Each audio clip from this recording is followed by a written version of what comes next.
함께 나누실 말씀은 구약성경 요나서 1장 11절에서 17절까지의 말씀입니다. 구약성경 1286페이지에 있습니다.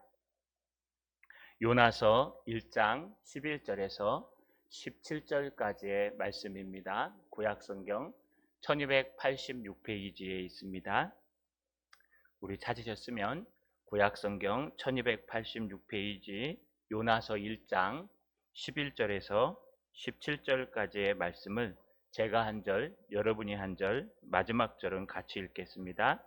바다가 점점 흉흉한지라 무리가 그에게 이르되 우리가 너를 어떻게 하여야 바다가 우리를 위하여 잔잔하겠느냐 하니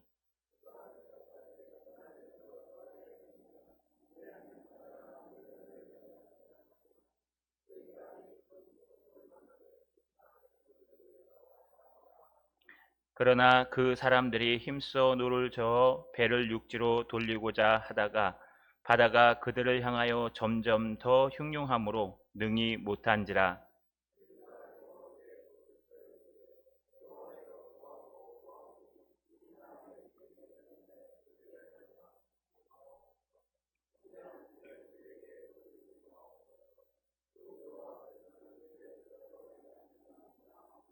요나를 들어 바다에 던짐에 바다가 뛰노는 것이 곧 그친지라.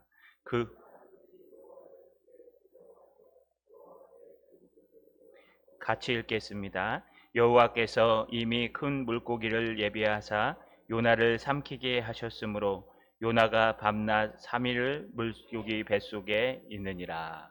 아멘. 손을 들어 하나님 앞에 인사하겠습니다. 주님을 의지하게 하옵소서. 좌우로 인사합시다. 당신을 위하여 큰 물고기를 예비하셨습니다.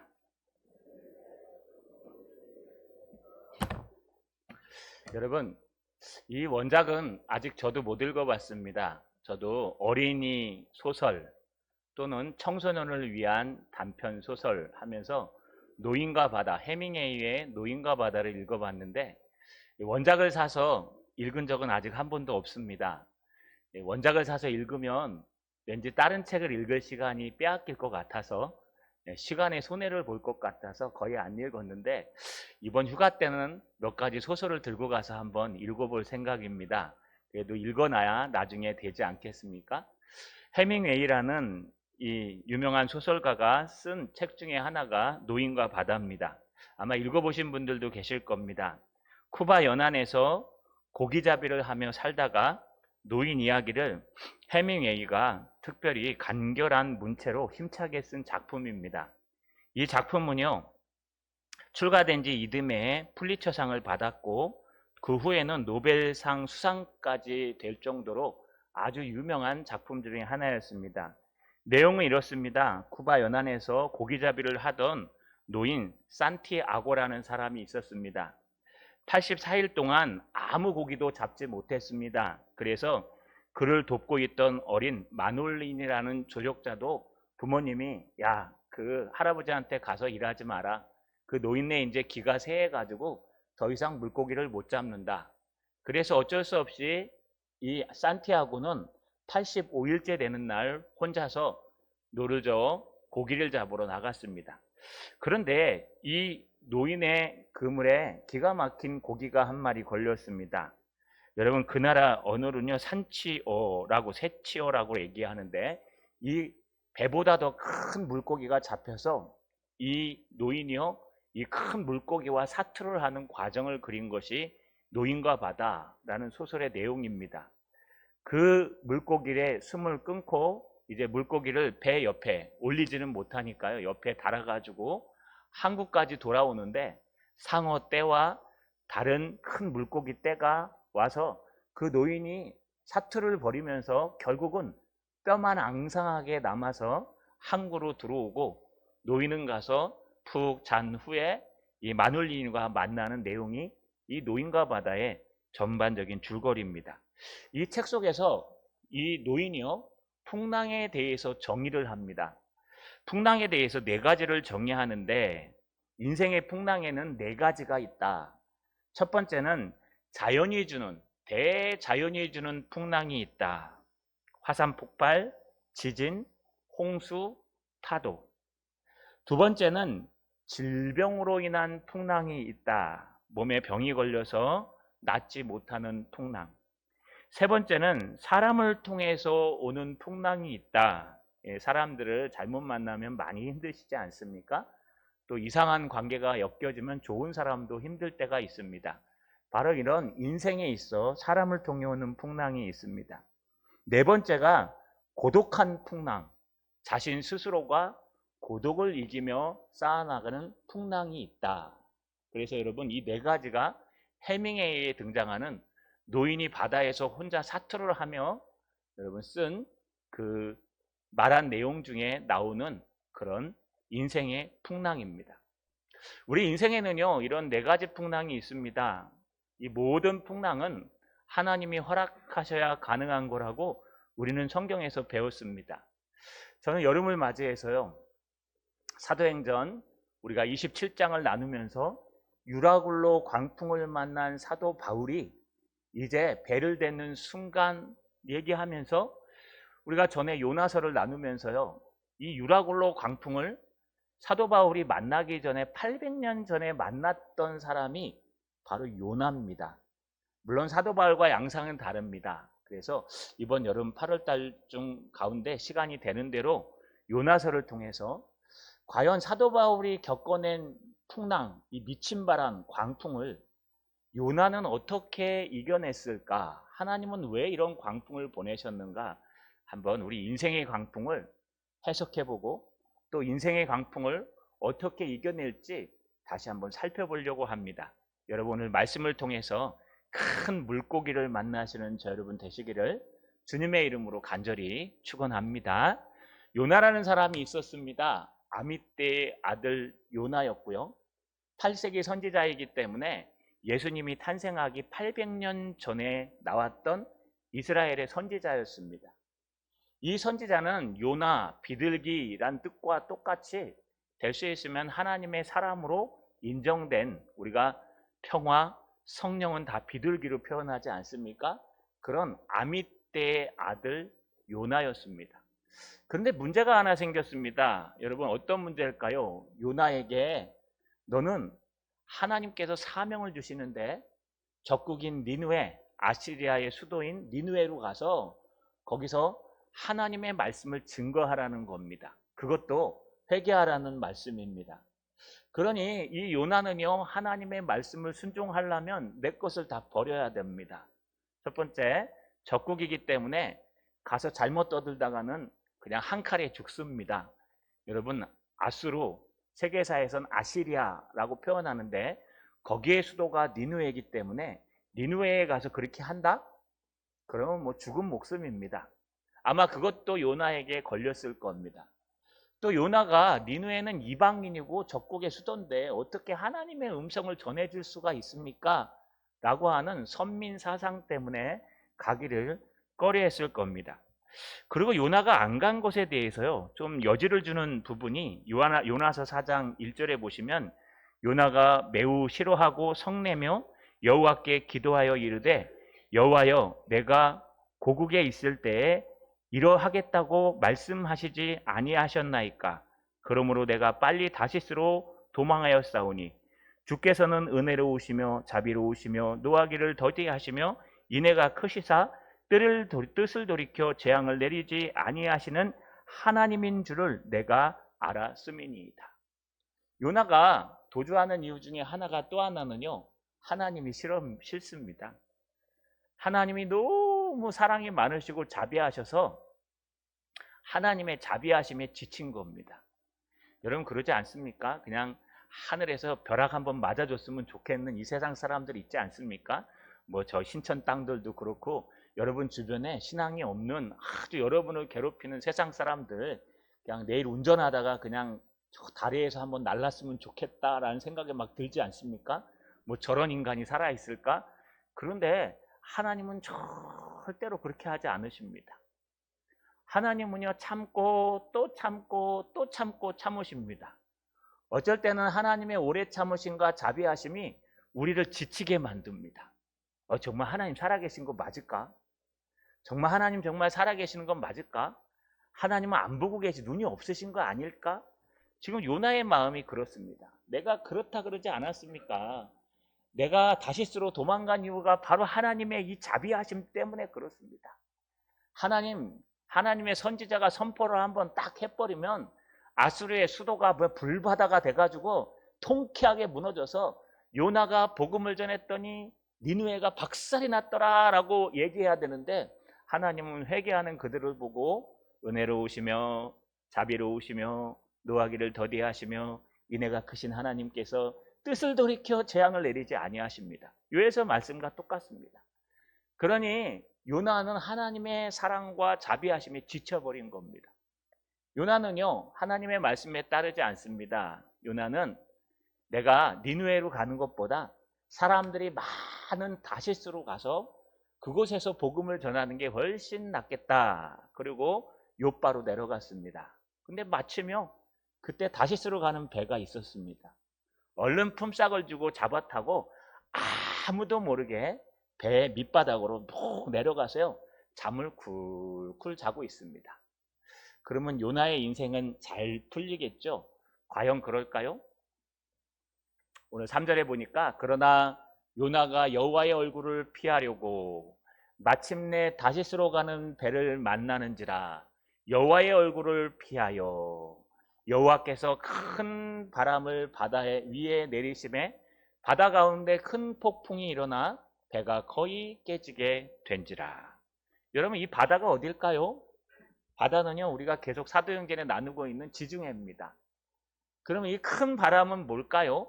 지중해에 일어나는 여러 가지 바람의 이름들이 있는데요, 가장 무섭고 큰 바람을 유라굴로라고 얘기합니다. 유라굴로는 동쪽으로라는 뜻인데요, 동쪽으로 부는 바람 중에 가장 무서운 바람, 그래서 한자로 광풍, 유라굴로 광풍, 동쪽으로 부는 맞바람인데 광풍, 미친 바람. 동쪽으로 불긴 부는데 이 바람이 꼭 그렇지만은 않아요. 여러분, 이 배에 타고 있는 사람이나 바울이 얘기했던 알렉산드리아 배에 타고 있는 사람이나 이 다시스로 가는 배에 타고 있는 사람들이나 다 사공들이 보통이 아닙니다. 아직 나침판이 발견되지 않았기 때문에 기가 막히게 어떻게 동서남북을 찾아서 가는지 이 기가 막힌 사람들입니다. 또 우리가 알고 있는 것처럼 14일 동안 굶었음에도 불구하고 육지가 가까이 왔다는 걸 파도 소리를 듣고 발견할 정도로, 여러분, 알렉산드리아 배에 탄 사람들은 대단한 사람인데, 여러분, 지금 이 요빠에서부터 다시스가 더 멀까요? 저 밑에 있는 여러분 알렉산드리아, 북아프리카에서 이탈리아 반도까지가 더 멀까요? 오늘 집에 가서 자료 한 직선거리를 재어보십시오. 여러분, 이렇게 걸렸다 가더라도 이 요빠에서 다시스까지가 훨씬 더 멀습니다. 스페인의 항구 도시 다시스까지가. 그러니까 다른 말로 얘기하면 알렉산드리아 배보다 지금 이 요나가 타고 간 배가 더 클 가망성이 많고요, 더 많은 사람이 타고 있을 가망성이 많습니다. 정확한 건 알 수 없습니다. 그러나 배에 크거나 작은 건 상관없이, 그리고 여기에 탄 사람들의 똑똑함이나 뛰어남과 상관없이, 여러분, 사도 바울이 탄 배도 유라굴로에 미친 광풍을 만났고, 오늘 요나도 유라굴로에 미친 광풍을 800년 전에 이미 만났습니다. 왜 만났을까요? 사도 바울이 광풍을 만난 이유는 딱 하나였습니다. 미항에 있는데 하나님께서 바울을 통해서 말씀하셨습니다. 전후 문맥을 보면 분명히 사도 바울을 하나님께서 계시의 도구로 사용하셔서 그에게 말씀하셨습니다. 미항이 불편하더라도 그냥 여기서 겨울을 날아. 더 이상 항해하지 마라. 항해하는 날에는 너희 목숨이 위험해질 것이다 라고 얘기했습니다. 죄수가 떠든 겁니다. 그런데 거기에 선장과 선주들은요, 다른 얘기를 합니다. 여기 65km만 옆으로 가면은 들어가는 입구가 두 개인 베닉스 항구가 있습니다. 거기는 유흥시설과 편의시설이 엄청나게 많으니까 그쪽으로 가서 좀 납시다. 근데 때마침 순풍이 붑니다. 그래서 그 배의 지도자였던 백부장 율리오가 판단을 잘못했습니다.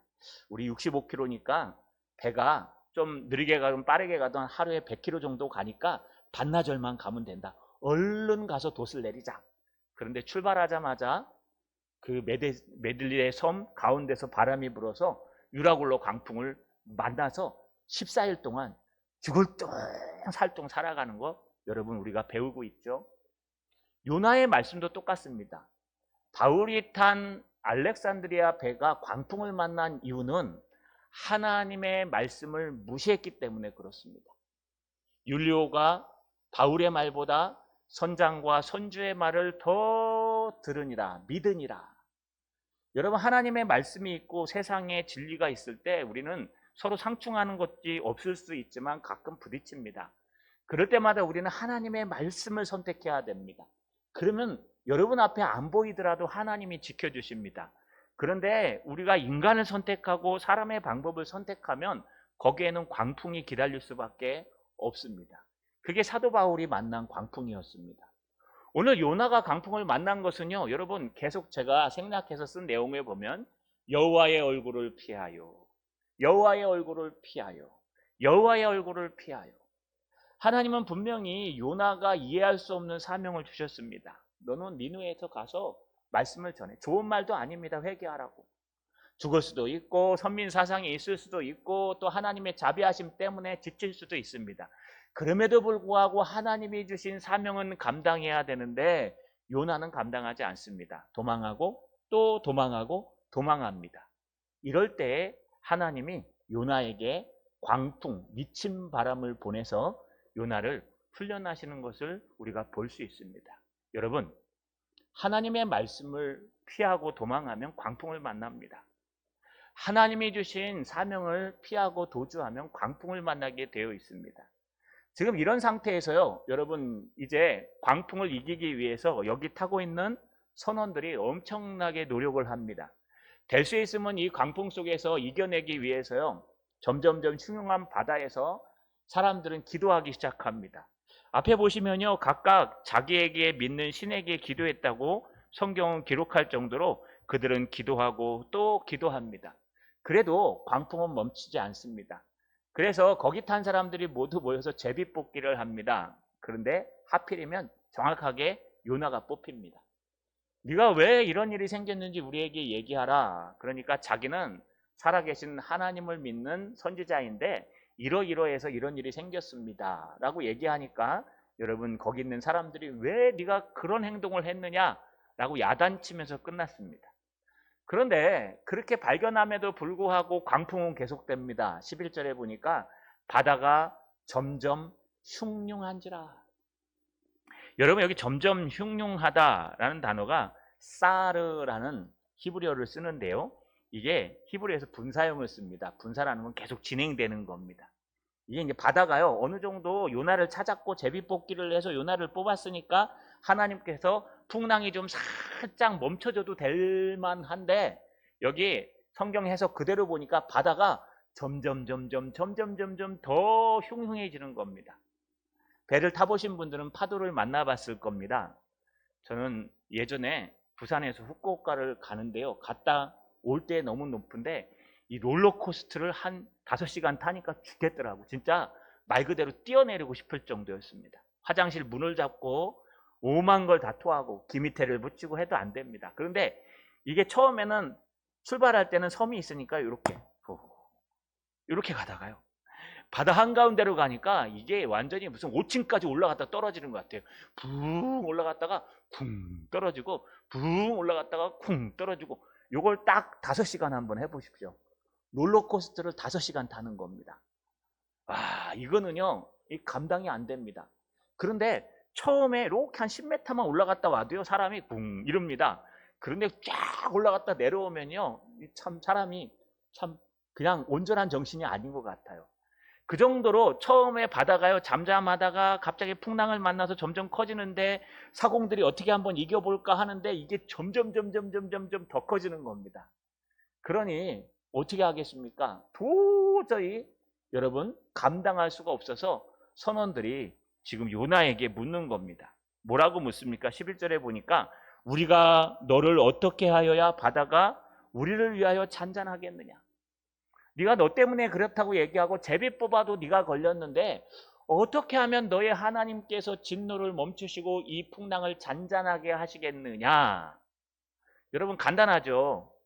요나가 회개하면 됩니다. 요나가요. 제가 잘못했습니다. 하나님. 제가 다시 주님의 그 길을 걸어가겠습니다.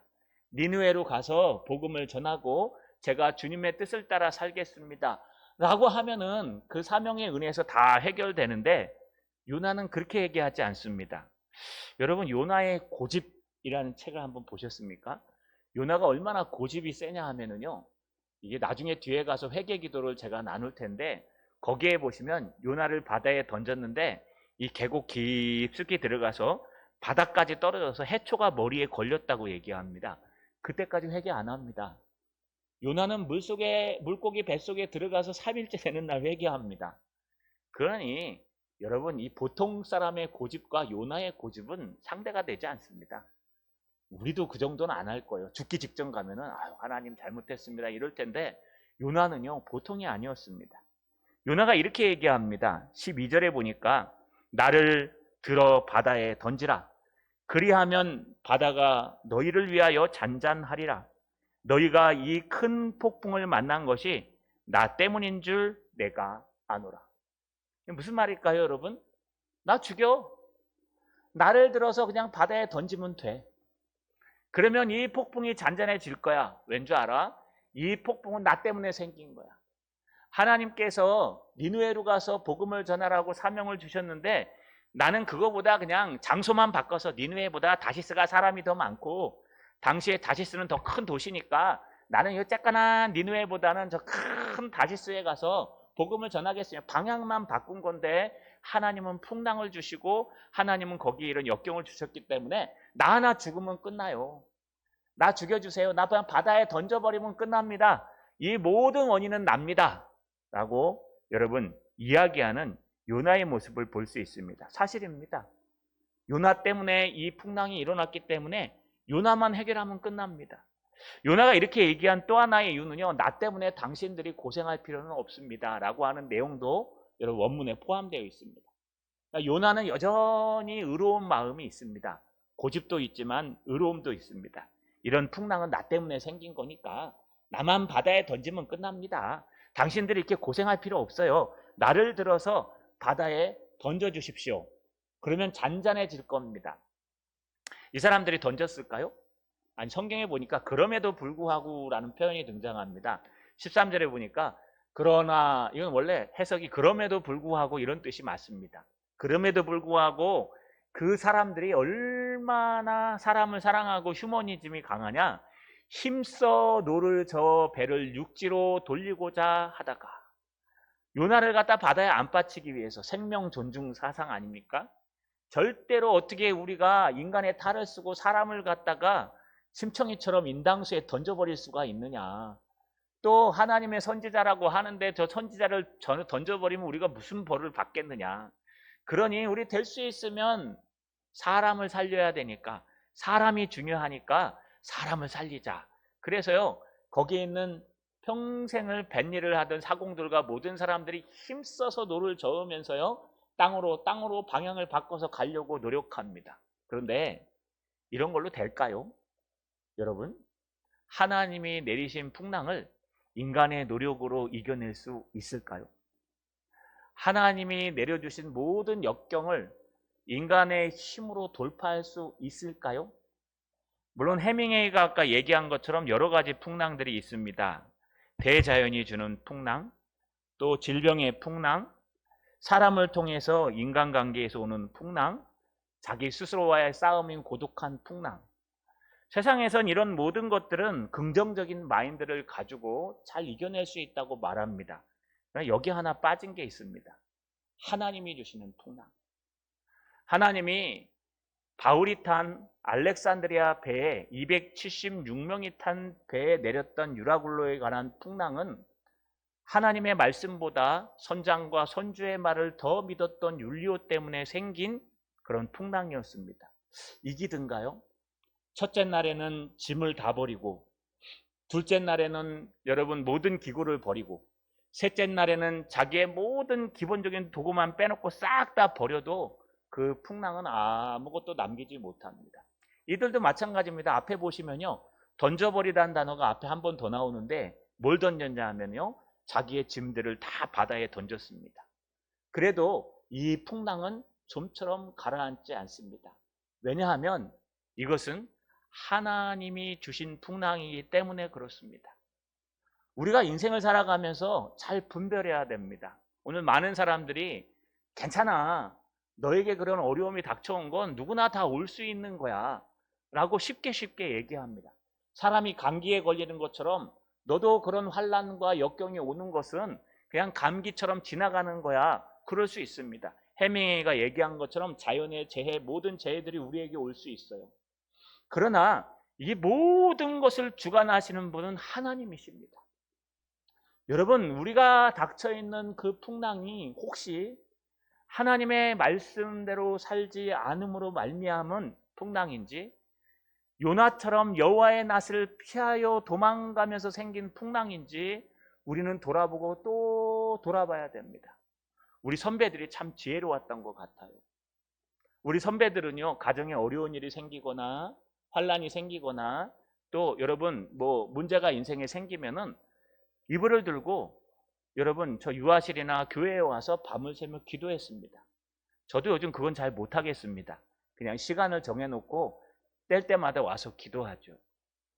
왜 그렇게 기도했을까요? 두 가지입니다. 그들이 늘 얘기하는 것은 혹시나 내가 하나님 앞에 알게 모르게 범죄한 게 없는가, 내가 하나님의 뜻을 잘못 해석해서 이런 어려움과 시련이 우리 가정에 온 거는 아닌가 라면서요 기도하시는 분들이 있었습니다.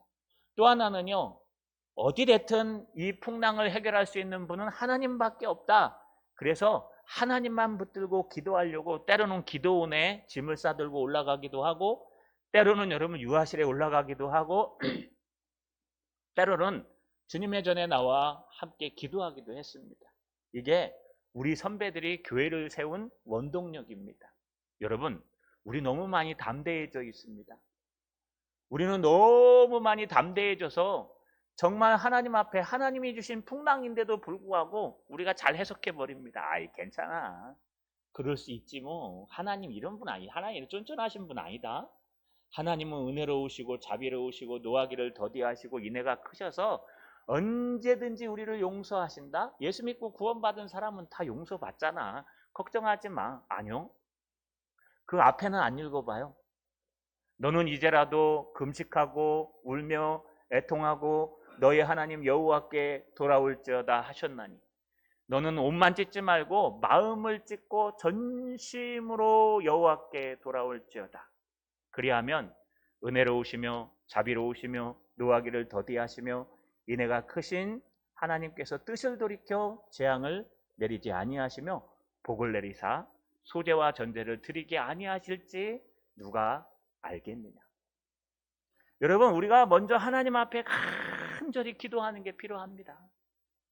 풍랑과 역경이 오면 그게 그냥 대자연이 주는 풍랑인지, 내가 사람을 잘못 만나서 생기는 풍랑인지, 아니면 혼자 고독해서 생기는 풍랑인지, 질병으로 오는 풍랑인지, 어떤 풍랑을 만나더라도 그 풍랑 뒤에는 하나님이 계시기 때문에 우리는 그 풍랑을 만날 때 기도하라 그러는구나, 하나님 앞에 기도해야 되겠구나. 아침에 거울을 보면서 얘기해 보십시오. 난 할 수 있어. 나는 극복할 수 있어. 나는 돼. 나는 성공할 수 있어. 딴 사람은 되는데 여러분은 안 됩니다. 왠지 아십니까? 세상 사람이야 자기가 극복 안 하면 도와줄 사람이 없지만 우리는 우리가 극복하는 게 아니라 하나님이 극복하게 하시는 겁니다. 힘 주시고 능력 주시는 하나님이 우리에게 극복할 수 있는 힘조차 은혜조차 마음조차 주시는 거예요. 상황도 주세요.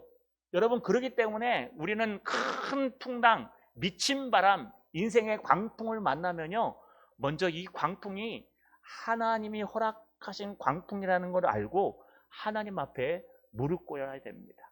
여러분, 광풍 앞에서 포기하십시오. 여러분 스스로 이길 수 있다고 자신하지 마십시오. 오직 하나님께서 문을 여셔야 해결할 수 있음을 시인하는, 하나님 없이는 해결되지 않는다는 걸 각성하시고 인정하시는 저 여러분 되시기를 주님의 이름으로 간절히 소망합니다. 그렇다면 어떻게 됐을까요? 여러분, 그들이 이제 이야기하기 시작합니다. 여기 있는 사람들은 분명히 몇 명인지는 기록되어 있지 않지만 하나님을 믿는 사람도 있고 안 믿는 사람도 있었습니다. 왜냐? 앞에 보시면요. 이 사람들이 막 배가 뽀개져 가고 깨어져 갈 때 각각 자기 신 앞에서 기도했다고 얘기합니다. 각각 자기 신들에게.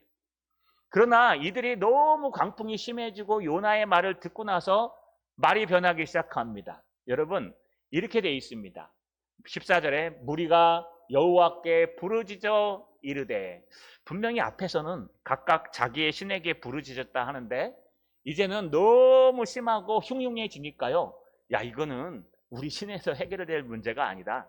이것은 저 요나가 얘기한 여호와 하나님이 보낸 게 맞다. 거기 있는 무리들이 다 여호와께 소리내어 부르짖어 기도합니다. 이 부르짖다가 카라라는 단어를 쓰는데 이 큰 소리를 내다는 겁니다. 큰 소리로 부르다. 기도는 여러 가지 방법이 있는데요. 여러분, 급하고 어려울 땐 큰 소리로 부르짖는 겁니다. 하나님 도와주십시오. 근데 뭐라고 부르짖습니까? 하나님, 여호와여, 구하고 구하오니 이 사람의 생명 때문에 우리를 멸망시키지 마옵소서. 무죄한 피를 우리에게 돌리지 마옵소서. 주님, 여호와 하나님 살아계시죠? 이 요나의 잘못된 실수 때문에 우리가 죽지 않게 해주십시오. 또 다른 말로 얘기하면 우리가 이 사람을 바다에 던져야 됩니까? 던져야 될 것 같은데 던지고 나면 저 사람의 그 피, 여러분 전에 말씀드린 대로 피는 생명에 의하고, 이 솔로몬이 요압을 죽일 때도, 또 여러분 솔로몬이 시므이를 죽일 때도 너는 약속을 어겼기 때문에 너의 피가 너에게로 돌아간다라고 정의를 내렸습니다. 이거 나는 무죄하다는 뜻입니다. 그러니 여기 있는 사람들이 아무리 힘을 쓰고 노력을 해도 풍랑이 잔잔해지지 않으니까요, 결단을 내린 겁니다. 뭐라고요? 요나를 던지자. 그래서 바다에 던질 건데, 주님, 여호와 하나님, 이 요나의 하나님, 우리가 던지더라도 우리에게 핏값을 묻지 마시고 요나에게 물으십시오 라고 책임을 전가하는 겁니다. 그러면서 끝에 기가 막힌 얘기를 합니다. 기도 끝에 14절 끝에 보시면, B에 보시면 주 여호와께서 주의 뜻대로 행하심이니이다. 이게 뭔 소리일까요, 여러분? 주 여호와께서 주의 뜻대로 행하심이니이다. 우리 뜻대로 안 된다는 겁니다. 이 사람들이 포기한 겁니다. 이 중에는요, 평생을 이 배 일을 하면서 살아갔던 이런 광풍쯤은 그냥 간단하게 이겨낼 수 있는 사람들도 포함되어 있을 겁니다. 여기에는요, 여러분 다시스와 요빠를 수도 없이 왕복했던 승무원들도 많을 겁니다. 근데 그들 모두가 다 자기 신이 아니라 요나의 신 여호와 하나님께 부르짖으며 한 말이요, 주 여호와는 주의 뜻대로 행하시옵소서. 주님의 뜻이 이루어지길 소망하나이다. 내 주여 뜻대로 행하시옵소서. 이 말과 똑같습니다. 주님, 당신의 뜻대로 행하시옵소서. 우리는 요나가 얘기한 대로 이 요나를 바다에 던질 터이니 여호와께서 함께해 주시옵소서. 그러고 나서요, 여러분 요나를 바다에 던집니다. 15절에 보니까 요나를 들어 바다에 던짐에 바다가 뛰노는 것이 곧 그친지라. 여러분, 이 곧이라는 단어가 기가 막힙니다. 히브리 원문에 와우라는 용법인데 이거는 즉시, 곧 이런 뜻입니다. 요나를 바다에 던지자마자 바다가 거짓말처럼 조용해지는 거예요. 어떻게 생각하십니까? 막 10m가 넘면 막 11층까지 올라가는 것처럼 바다가 팍 내려가다가요, 요나를 갖다가 바다에 확 던져버렸습니다. 그것도 선지자 요나, 하나님의 사람 요나, 죄도 없어 보이는 요나. 그 요나를 바다에 던지니까요, 그 풍랑이 곧 그쳐 버린지라. 왜 그럴까요? 이 풍랑의 원인이 요나의 불순종 때문에 생긴 것이기 때문에 그렇습니다. 그들이 바다에 던지자마자 곧 바다는 멈춰 버립니다. 여러분, 모든 것이 다 끝났습니다. 왜냐하면 바다가 멈췄으니까 이제 뭐 요나도 죽었으니까 다 끝난 것 아닙니까? 16절에 이렇게 기록합니다. 그 사람들이 여호와를 크게 두려워하여 여호와께 제물을 드리고 서원하였더라. 그 배 위에서요, 요나가 말한 대로 요나를 바다에 탁 던지니까 바다가 조용해지는 겁니다. 막 10m 높이까지 올라갔던 파도가 탁 조용해지는 겁니다. 구름이 샥 가려져 버리는 겁니다. 여러분 얼마나 놀랬겠습니까? 여기 있는 사람들이요. 와, 하나님이 정말 살아 계시네. 예수님이 갈릴리 바다에서 배를 타고 한참 가셨습니다. 그때 너무 피곤해서 배 뒤 고물에 주무셨습니다. 그때 이 갈릴리 바다에서도 바람이 일어났습니다. 지중해가 아니라 갈릴리 호수입니다. 호수에 막 풍랑이 일어나니까 제자들이요 열심히 노를 젓고 풍랑을 헤쳐나가려고, 거기에 잔뼈가 굵은 베드로, 안드레, 야고보, 요한까지 있습니다. 이 네 명의 뱃사람이 하도 안 되니까 나중에 제자가 뒤에 가서 예수님을 깨웁니다. 예수님, 지금 우리는 춥게 생겼는데 뭐하고 계십니까? 주무시고 계십니까? 그냥 쉽게 얘기해서 주무시고 계신 거죠. 그냥 속된 말로 번역하면 왜 자빠져 자고 있습니까? 지금 제자들은 죽겠는데 스승이 돼갖고 앞에 서가지고 진두지휘를 해야지 자빠져 자는 게 맞습니까? 여러분 예수님 앞에 그렇게 따지는 거예요. 그때 예수님이 일어나셔서 풍랑아 잔잔하라 그랬더니 물이 잔잔해졌습니다.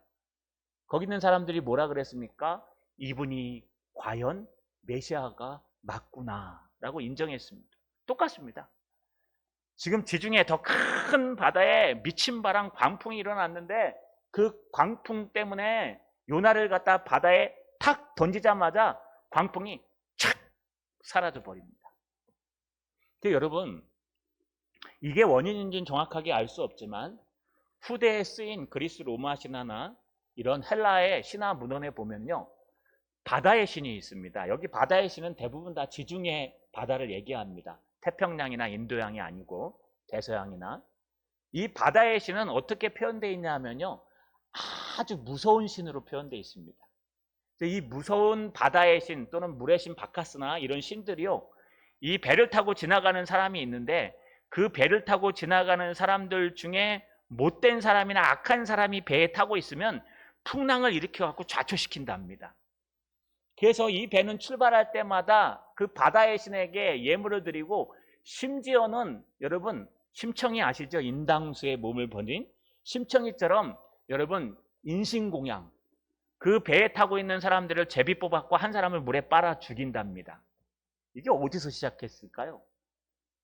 저는 정확하게 연구는 안 해봤지만 아마 예수님 탄생하기, 그리스도 로마 신화가 이 여러분 발발하기 수백 년 전에 요나의 이 사건 때문에 그러지는 않을까요? 일리가 있는 추론입니다. 누가 한번 논문을 쓸 수 있는 분은 한번 썼으면 좋겠습니다. 어찌됐든 이것이 전해졌는지 모르지만 여러분 나중에 그리스 로마 쪽에 가면은요, 그 사람들은 바다가 흉흉할 때는, 정말 안 잡힐 때는 제비를 뽑아서 한 사람을 바다에 빠쳤답니다. 이럴 정도로 요나의 이 기가 막힌 사건과 이야기가요 전해 내려지고 또 전해 내려지는 겁니다. 이제 게임 아웃, 끝났습니다. 왜요? 요나가 죽었잖아요. 요나가 바다에 빠졌으니까 끝난 거잖아요. 요나의 사명도 다 끝났고 여러분 모든 풍랑도 다 끝났고 모든 상황은 종료, 끝, 클리어. 그런데 여기서부터 하나님의 사역이 시작합니다. 오늘 17절을 보십시오. 17절에 이렇게 기록되어 있습니다. 우리 같이 한번 읽어볼게요. 17절 시작. 여호와께서 이미 큰 물고기를 예비하사 요나를 삼키게 하셨으므로 요나가 밤낮 3일을 물고기 뱃속에 있으니라. 다음번에는 뱃속에서 무슨 일을 했는지 살필 겁니다. 여기 중요한 단어는 여호와께서 이미 큰 물고기를 예비하사란 단어입니다. 여러분 이 요나서 1장 17절은 히브리 성경에는요 2장 1절로 되어 있습니다. 근데 이게 헬라어 성경 70인역으로 바뀌면서 이 2장 1절을 17절, 1장 17절로 가져온 겁니다. 이게 무슨 뜻이냐 하면요, 헬라로 번역할 때는 17절을 2장과 더불어 번역하지만 말고 1장으로 가져와서 번역하라는 뜻입니다. 잘 모르실 거예요. 여러분, 왜 저거 2장 1절에다 갖다 집어넣으면 되지? 왜 굳이 1장 17절에 갖다 넣어가지고 17절이 좀 찝찝하게 끝나게 만들까? 그 이유가 있습니다. 여러분 그냥 여러분 앞에서 본 것처럼 요나를 바다에 던지니 바다가 잔잔해진지라 거기 타고 있는 사람들이 여호와 하나님의 살아계심을 맹세하고 앞으로 잘 산다고 선하였느니라. 끝! 그럼 1장이 끝나버려요. 그러면 요나가 죽으면서 끝납니다. 그런데 이 2장 1절을 1장 17절로 가져온 이유는요, 이야기가 여기서 끝나는 게 아니란 뜻이에요. 그렇게 끝내지 말라는 거예요. 하나님께서는 요나가 다 포기하고 요나가 자기 몸을 바다에 던지고 요나가 모든 것을 내려놨을 때 비로소 큰 물고기를 예비하시고 그 물고기를 요나를 물게 하셔서 하나님의 사역을 시작하게 만드셨다는 거예요. 여러분, 이 큰 물고기는 고래는 아닙니다. 고래는 목이 좁아가지고 이 사람을 삼킬 수가 없답니다. 또 지중해에는 고래가 많이 없었습니다. 이렇게 큰 고래가. 아마 상어의 일종일 것으로 보입니다. 상어는 그렇게 삼킬 수 있기 때문에. 그래서 아마 큰 백상아리나 아마 큰 상어 중에 하나일 텐데, 중요한 것은 이미 예비하셨다는 겁니다. 이 예비하사라는 마나라는 히브리 어휘는요, 여러분 강조형이 쓰였습니다. 그래서 하나님께서 완벽하게 예비하사, 하나님께서 정확한 자리에 예비하사, 하나님께서 정확하게 그때에 예비하셔서. 여러분, 바다가 얼마나 넓습니까? 그 넓은 바다에서요, 여러분 배 하나 찾기도 힘듭니다. 인공위성으로 찾아도. 항공모함이 크잖아요. 축구장 몇 개라 그러죠. 그 항공모함을 못 찾아요. 어디 있는지 놓치면은. 왜냐하면 바다가 너무 넓으니까요, 그 넓은 데서 점 하나 찾을 수밖에 없는 겁니다. 잠수함은 거의 못 찾고요. 요즘 많이 발전해서 찾는다고 합니다. 그런데 심지어 그 넓은 바다에서 풍랑이 막 일고 있는, 지금 좌표가 어딘지도 정확하게 모르는 그 막 위치에서 요나가 어디에 떨어질지를 정확하게 아시고 이미 그곳에 주님께서 명령하셔서 물고기를 준비해 놓으셨다는 거예요. 무슨 뜻입니까? 하나님이 요나에게 다시 한번 기회를 주시고, 하나님이 요나를 살려주시고, 하나님이 요나를 사용하시기 위해서 준비하고 계셨다는 겁니다. 기가 막힌 일입니다. 하나님 보시기에는 기적이 아니라 일반적인 일이고, 우리가 보기에는 기적 같은 일입니다. 여러분, 인생의 광풍 속에서 아무리 죽을 고비를 넘겨도 하나님은 큰 물고기를 예비하고 계십니다. 걱정하지 마십시오. 그렇게 끝나진 않습니다. 여러분들이 인생의 광풍과 실수를 했던 어떻게 했던, 우리가 하나님 앞에 큰 광풍을 만나고 힘들고 어렵고 한 치 앞도 보이지 않는 그 순간에 주님은 이미 요나가 떨어질 좌표를 계산하고 계세요. 요즘 되면 저 녀석들이 요나를 바다에 던지겠지? 그러면은 바다에 뚝 떨어지면 풍랑이 이니까 그대로 꼬르르 어디까지 떨어진다고요? 해초가 머리에 걸렸으니까 아마 깊은 바다에 바닥까지 떨어졌을 겁니다. 그 바닥까지 떨어질 때 그 떨어진 요나를 삼킬 수 있는 그 물고기를, 상어를 이미 그 자리에 배치하고 준비하고 계셨다는 겁니다. 여러분, 광풍 아무것도 아닙니다. 광풍 앞에서 우리는 기도하면 됩니다. 내가 실수를 했던 하나님의 낯을 피해서 생겼던 광풍이든 상관없습니다. 왜냐하면요, 하나님은 여러분을 죽이지 않으십니다. 하나님은 여러분 앞에 물고기를 준비해 놓으십니다. 여러분이 어디서 포기할 줄 알고 계세요? 저거 버티다가 요쯤 가면 포기하겠지? 거기다 큰 물고기를 갖다 놓으셨어요. 저거 사업이 끝까지 버티다 여기쯤 부도가 나겠지? 거기다가 하나님이 큰 물고기를 갖다 놓으셨어요.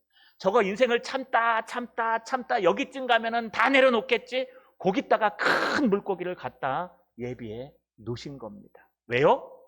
회복시켜 주시기 위해서. 여러분 앞에 큰 물고기가 있습니다. 염려하지 마십시오. 최선을 다해서 기도하십시오. 최선을 다해서 여러분 이 세상과 맞서 싸우십시오. 그러나 내려놓고 싶을 때, 포기하고 싶을 때 하나님 앞에 여러분의 몸을 던져버리십시오. 하나님이 이미 큰 물고기를 준비하고 기다리실 겁니다. 주님을 믿음으로 이 험난한 세상을, 이 광풍과 같은 세상을 이겨내시는 저 여러분 되시기를 주님의 이름으로 축원합니다. 전능하신 아버지 하나님, 고맙고 감사합니다. 요나서를 통해서 광풍을 만난 자가 무엇을 바라봐야 되는지 보게 하심을 감사합니다. 우리는 다 포기하고 우리는 다 내려놓았지만 주님은 이미 예비하시고 주님은 이미 큰 물고기를 준비하고 계셨음을 꼭 기억하게 하옵소서. 우리가 포기하더라도 주님은 큰 물고기를 준비할 것입니다. 우리가 실패하더라도 주님은 그곳에 큰 물고기를 예비하실 겁니다. 우리가 내려놓더라도 주님은 그곳에 이미 물고기를 준비해 놓으셨을 것입니다. 그러니 광풍 속에서 예수 그리스도를 붙들고 큰 물고기를 바라보며 승리하는 우리 성도의 목사 될 수 있도록 도와주시옵소서. 예수님의 이름으로 기도하옵나이다. 아멘.